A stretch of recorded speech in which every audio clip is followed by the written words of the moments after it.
So welcome back to our Doors Open coverage of Virtual Doors Open Day. And today I'm going to be talking to Eilidh, who is based in our Lochaber Archive Centre. So I'm just going to open up a presentation that we can share some information with you about the collections in Lochaber and a little bit about Eilidh and what she does. So as I say, Doors Open Day interview with Eilidh today, who is the Archive Assistant in Lochaber Archive Centre.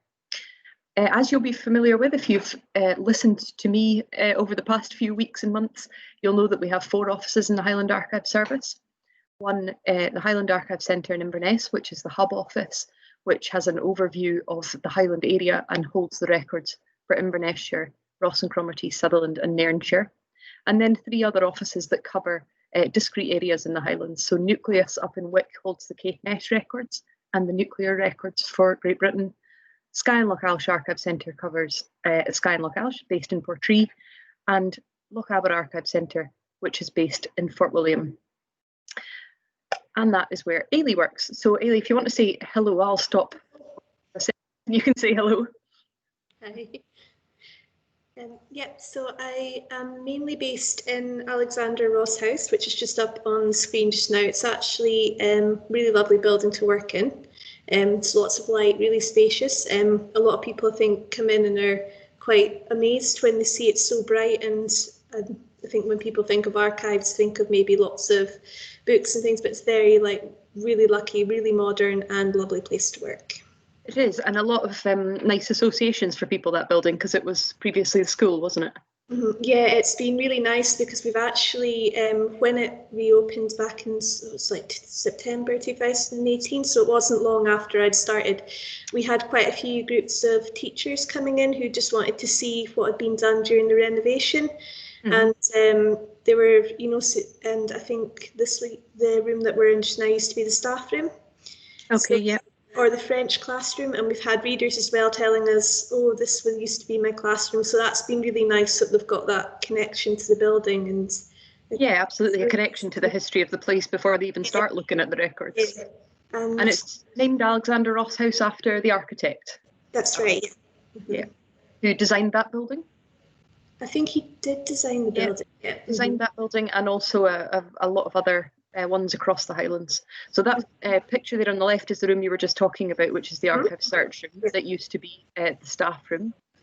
And I think the French classroom was nearby there as well. I remember one of the teachers saying that. Yes, yeah.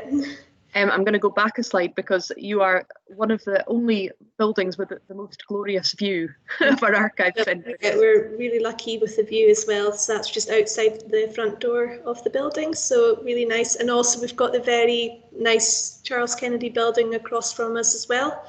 That was renovated about the same time as well. So the whole complex used to be the campus for the school. So from an archive point of view, that's lovely having a historic building to work from and having connections to the past. Yeah. Mm-hmm. Yeah. So on the right is a picture of your strong room. So I don't know how familiar people are with archive strong rooms. Do you want to have a word about that, about why we keep things in strong rooms? It's to help sort of take care of them and preserve them, just to control the humidity and the temperature. And whenever you take anybody in, it's like for space, there's the movable shelves. So when you move them, it's, kids love it, it's great fun, and it's just really interesting to see the strong room and sort of how everything's stored. And yeah, they need special looking after, don't they? And it's the same, you're saying children love it, and they do, but adults pretend not to love it and then are like, please can I have a go with the handles? Happens every time we give a tour. Awesome. So obviously we are doing things slightly differently at the moment. So we would normally be having events and exhibitions. I don't know if you want to talk about any of the things that you've had in the last few years that have stuck out for you of events, or any key ones. Well, we've done quite a lot with different groups of people. I think the first one when I started, it was a few weeks, was before the armistice, 100 years since the armistice. So that was a really nice one to do, and one that was really keen to do. Yeah, it was very poignant. That. Yes, and when we started looking into it, it was all new for me, and so finding all the documents was just really amazing, and all the different types of documents. I've really enjoyed working with the school groups as well, and we've had a couple of them, and doing and just seeing how creative they are and what they come up with if you give them a document and how they respond to it. It's really nice as well and really interesting. And because I don't know, sometimes they're maybe not sure what to expect when they come into the archives, and then when they go says, "Oh, that was actually really interesting and quite fun." So one of my favourite feedback from a pupil said, "I thought this was going to be really boring, and it was actually totally awesome." And I was like, "That is the best comment." But no, you love working in school groups, don't you? You always come up with really fun ideas for them to do and documents that they can use.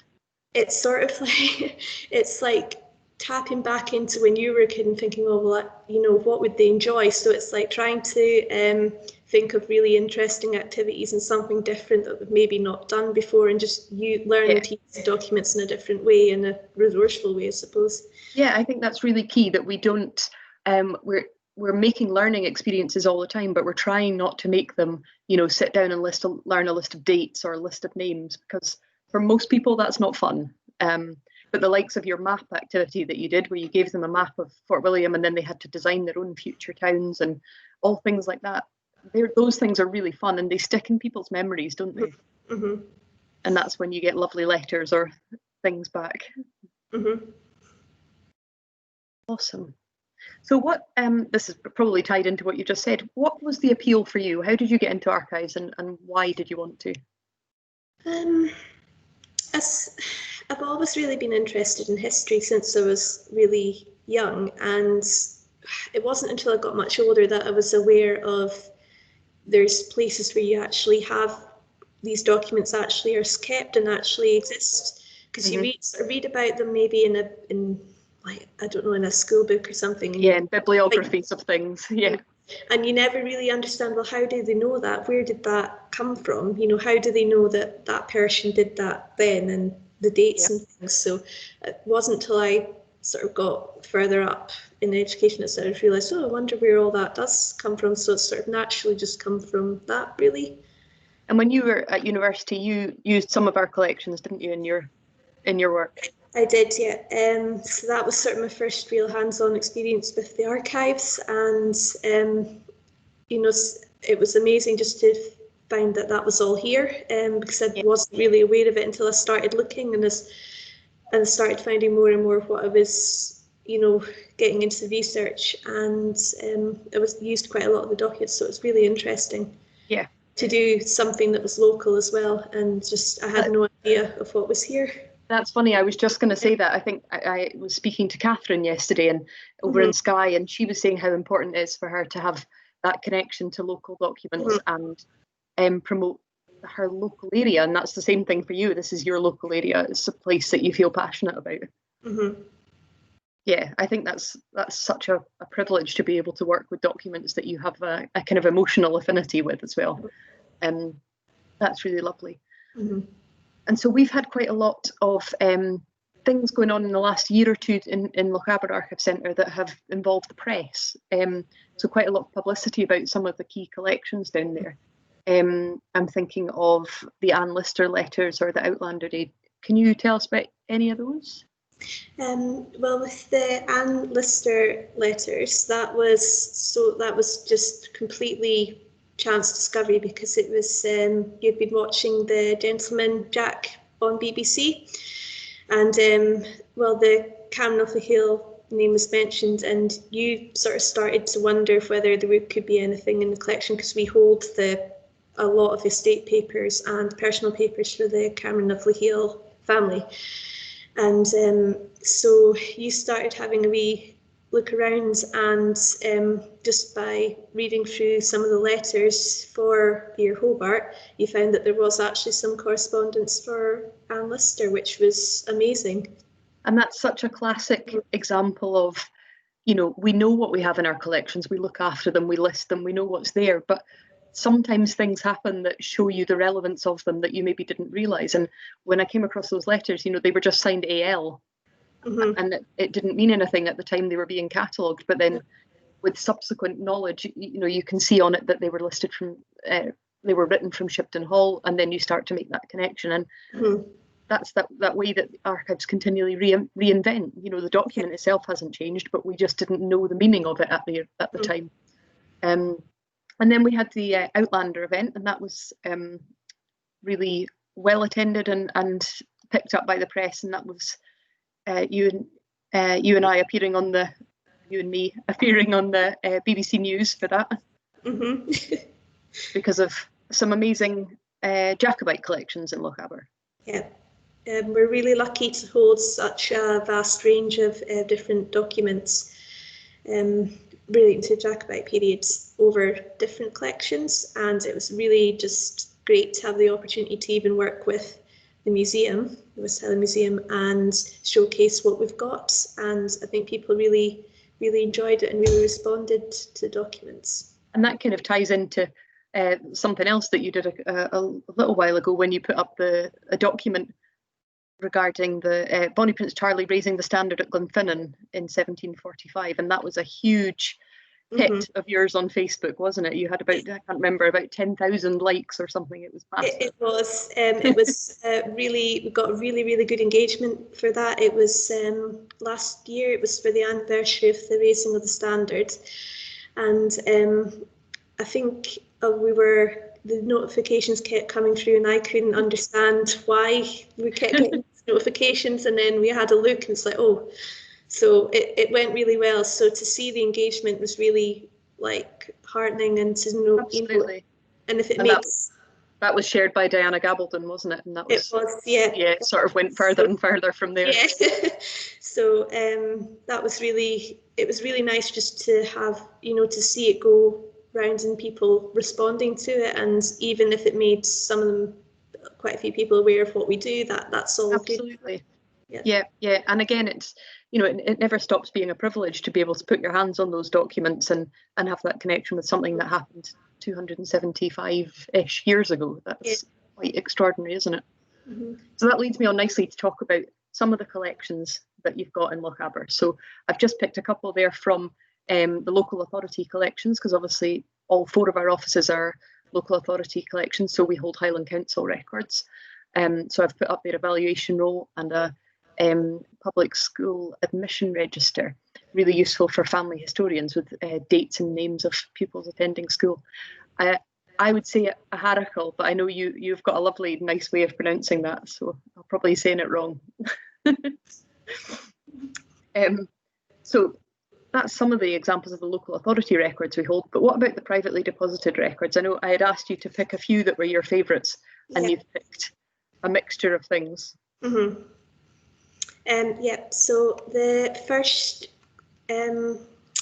documents that I really enjoy looking at are the police daily occurrence books. They were kept by police officers, and the detail in them is amazing.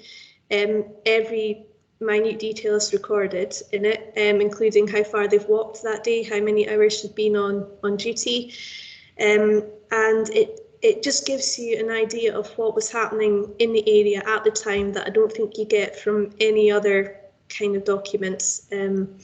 So this was this example here is from the Glenfinnan logbook, and it was about the police officer having to end up driving a horse and cart home because the driver was found in a bit worse for wear.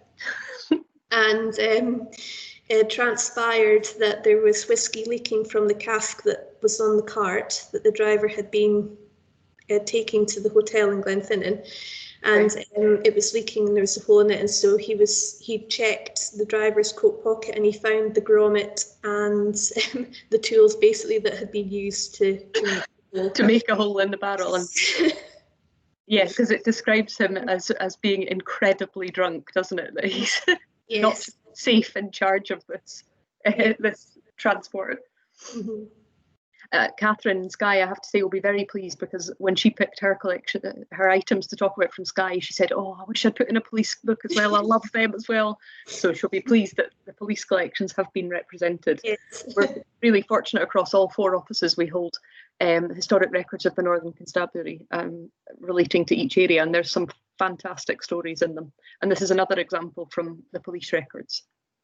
This example's from the Kinloch Moidart police daily accounts book, and it's actually about the police officer going to the house of somebody who has not turned up at his regiment. I think it's in Muirvord. Yeah. So he's turned up at his father's house and he's knocked on the door only to discover that he's a few months too late because he has set sail for Australia. Wow. So yes, well, you're not going to report from Australia, are you? No. But they're great, and that's an example actually of something that we see later through the First World War and things as well, when we start to get people getting called up from the Military Service Act, that the police involved heavily in that, checking where people are they should they be reporting for duty, why are they not reporting, things like that. So a real mixture of kind of crimes and social history, all sorts of different things, because the police had such a varied role, and like you say, so many hours worked and miles of walking. Really interesting social insight. Then we're going back about 100 years here into the fantastic Cameron of Lochiel collection. So what have you picked from this? I've picked a couple of the letters from Lord Lovat to Cameron of Lochiel. They're from the mid-18th century, just slightly before. And I picked this because they're just absolutely fascinating. There's about 66 in total from in the collection, and most of them are to Cameron of Lochiel. There's a couple, I think there's one or two to, I think it's MacLeod in Skye. Okay. And he refers to him as his mother, I think was the MacLeod from Skye, so he refers to him as my mother's chief when he writes to him and things. Okay. So, but the majority of them are to Cameron of Lochiel. But it's just, I just really enjoy it because he's got such a turn of phrase. Particularly, I think we've got it up there when he's referring to he's separated from his wife. Yeah, this is a fantastic letter. Anyone who was watching when I did the Learn with Lorna about the Cameron of Lochiel collection, I talked a little bit about this document because, as you say, it's just, there's so much personality comes through this. And anyone who is familiar with Outlander or Jacobite history in Scotland will be familiar probably with Lord Lovat and his extraordinary personality. Yeah, and it's just you just completely get a sense of his character, like in a way that you just don't from other like the history books and things. It's just it's unreal, some of the phrases in it. Well, in this one, doesn't he says that he's so grateful to be rid of his wife because she was so fertile in malicious lies and stories and constant thieving, which she couldn't forbear more than breathing. So eventually he's just like, I'm just so happy to be rid of her. Because I couldn't have suffered any more than I have with her. I just think it sounds so modern, letter. And this is another example from Lord Lovat as well, Simon Fraser, Lord Lovat. Yeah, this is one that's slightly earlier, and he's talking to Cameron of Lochiel. It's very much an internal between clan things. I think it was about cattle. Okay. Yeah. So you check here. Excellent. Are you going to do a reading? I love a reading. Well, it's it's about that he feels he's been insulted and he's looking for a redress from Lochiel. So there's a great line here. He says, however, I am such a generous enemy that I will let you know freely what way I am to proceed and to get satisfaction of those banditti who robbed and plundered my country in a most inhumane manner. Wow. So he's such a character, isn't he? Yeah. And this is just such a great insight into that kind of clan warfare that we talk about. So within that one letter, he talks about the battles between the Frasers, the MacDonalds, the Macintoshes, the Camerons. Yeah. So a real contemporary insight into that image of clan warfare. Yeah. And we're really lucky because I think there's about 60 odd letters in that collection of from Lord Lovat. Yeah, the final one we have relating to Lord Lovat is actually from a different collection. It's in the West Highland Museum collection, and that is actually written by John Gibson on the morning of Lord Lovat's execution. Wow. Okay. Yeah, so that was so that's kind of where his story kind of ends. So we've got a letter from the morning of that, which is it's actually quite sad in a way, and because once you've had a look at them, you feel you've got to know him. Yeah, well, you think, well, you are a bit of a character that knows. Yeah, you've got to know one of his personalities. Yeah. Yeah. If anyone watching this is intrigued about Lord Lovat, do go and have a look at him. His real story is absolutely as fascinating as anything that appears in a book. Yeah. And then for the last couple of documents you've picked, we're coming much closer in time, coming into the First World War, and again from the MacColl collection. Mm-hmm. These were these are really interesting. They're from Cameron of Lochaber when he was serving in the First World War on the front. It's near the start of the First World War, and he's written about 120 letters back to his wife, Lady Hermione, and it's just. I just find it really interesting because not only he's obviously mentioning about the war, but there's also beside that he's also very concerned about what's going on at home as well with the estate and everything. So I just find the two things together in the one letter very interesting and probably very pertinent to how a lot of people felt. They're in the middle of an international crisis, but that doesn't mean you stop caring about how your wife is or how your home is getting on. Yeah, that link to home. Yeah, I think I've got a bit here that sort of, so he's and just like sort of even, I think it's even like almost the understatement. There's this bit here, but the place we were billeted was Belton was heavily shelled yesterday afternoon, shell hitting the house just the other side of our square about 50 yards off. I was having tea at the town in the patisserie, but Hugh saw it. So how close they are to the constant danger, and it's almost like, yeah, it's a fascinating insight into what was going on, and it kind of gives you an impression that they have had to close off part of themselves to deal with it. Yeah, that it's happening near me, but I'm observing it. I can't immerse myself in that suffering. And he obviously. Donald came back from the First World War, but his brother had died. Yeah, that's correct. And he, there's actually, I think, if I remember rightly, there's actually a bit of a letter where they're wondering whether there's a chance he might be in the hospital somewhere. Yeah. But he's... This extract here has that he's read in the newspaper that possibly Alan had only been wounded at Versailles and not killed. And he says, I've contacted the War Office, but I fear it's unfounded. Yeah.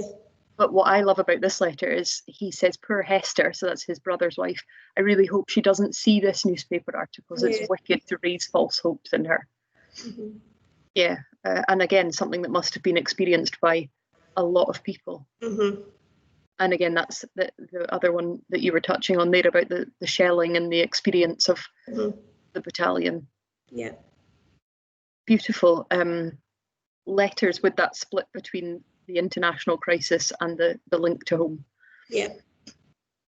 So thank you for sharing some of your favourite things from the collections. Before I let you go and carry on with other things, I wanted to round off just by asking you why do you think archives are important? With everything that we're going through in the world at the moment, why is it still important for us to look after them and share them? I think it's important because of how unique they are, and